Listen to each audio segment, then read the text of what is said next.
Hi, Andrew. My name is Janice Johnson. I attend the Apostolic Church in Barberton, and it was so very nice to listen to your video and to meet you and hear about your family. I was so impressed by the description of your family. Obviously, it's a very loving family, a family that is obviously very important to you, a warm family, a close family. It was just a wonderful description of your family. I'm so glad you shared it.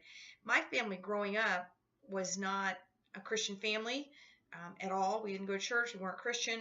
We weren't close. And it had an impact on me to this day, really. But God has provided me now a wonderful family, a husband and two sons. They're all saved. And my two sons are grown, 20 and 22. But it is so wonderful to have a saved, wonderful family. Not as large as yours, but it's a good family. One thing you said on your video really impressed me, and I wanted to share it with you. You mentioned that in your college and career class, in addition to teaching doctrine and making sure that everybody is doctrinally grounded, you mentioned that it is very important to you to make sure that the young adults in your college and career class are connected to the church. I happen to have a son that is autistic. He is 22. He is in college. He's saved. He goes to church. He has a job. All those things are in place, but he has had a lot of challenges growing up, and it worried me as he began to approach adulthood. You know, as a youth, he had the youth group, but as he began to approach adulthood, I was afraid that he wouldn't be connected to the church like he was. And so I kind of went out of my way to make sure there were some connections there, and he had jobs to do, and there are some other folks, of course, that came alongside of us and did that as well. But it's very important to me and refreshing to me that you make sure that that the individual that attend your class, your students, are connected to the church.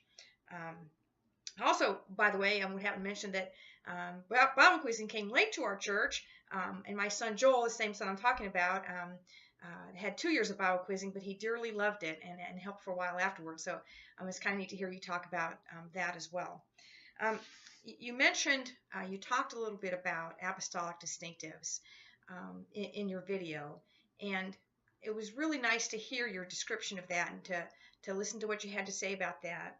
I agree. Our apostolic distinctives are precious.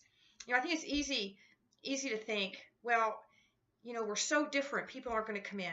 We're so different. If we just are a little bit more like them, if we listen, you know, if we change this and we're like this and that way, and we make things more comfortable, worldly wise, that they'll come in. But really, as you mentioned, that really is not the case. People need to be able to look at us and, as you mentioned, see a difference.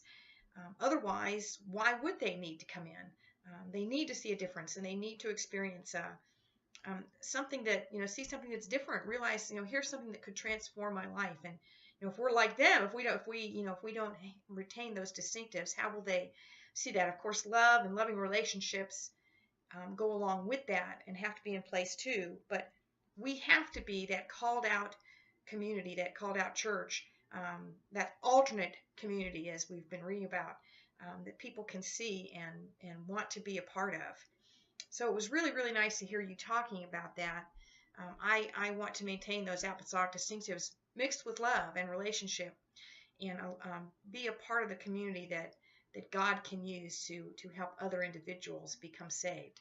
So that was very nice to hear you talk about that. I'm looking forward to meeting you in January. I'm looking forward to getting to know you a little bit. So thank you so much for your video. I wish you a very wonderful holiday season. And again, thank you so much. Bye-bye now.